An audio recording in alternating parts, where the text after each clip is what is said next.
Modern Money Primer blog number 31, Responses by L. Randall Wray.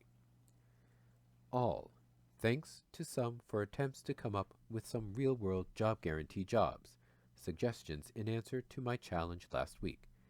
We will move on to the job guarantee after dealing with a few more issues related to job guarantee. Keep thinking. I also saw that Neil has done a good job around the blogosphere defending job guarantee. Keep it up. We are more than halfway through the Modern Money Primer.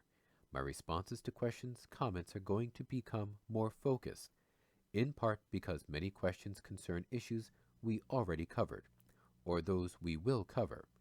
But more importantly, I've put a lot of work to the side to do the primer over the past 6+ months, and now must catch up with a variety of other work and deadlines. So, the primer will continue, maybe with fewer side issues, but my responses will be more focused on those questions, comments that respond to the current week's blog. So just a few responses today. Question 1. I thought it was the MMT position that adjustments to the interest rate are not and cannot be matters of open market purchases, which are only used defensively to maintain the target rate. Instead, the Fed changes interest rates by announcing the new rate. It's unclear to me what the actual threat is for the rate to change, or paying interest on reserves at the target rate, unless this is the threat. Answer.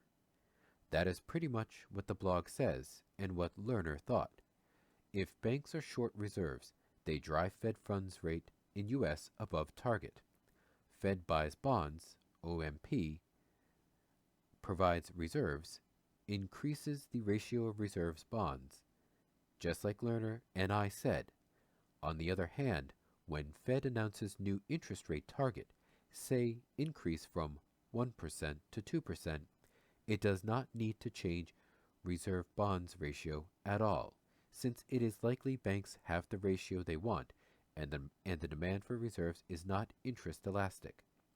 So I think you've confused two different things, using bond sales purchases to satisfy private sector demands for high-powered money to hit a rate target, versus announcing a new interest rate target which normally does not require any open market sales or purchases. Question 2. What is the government budget constraint? Answer.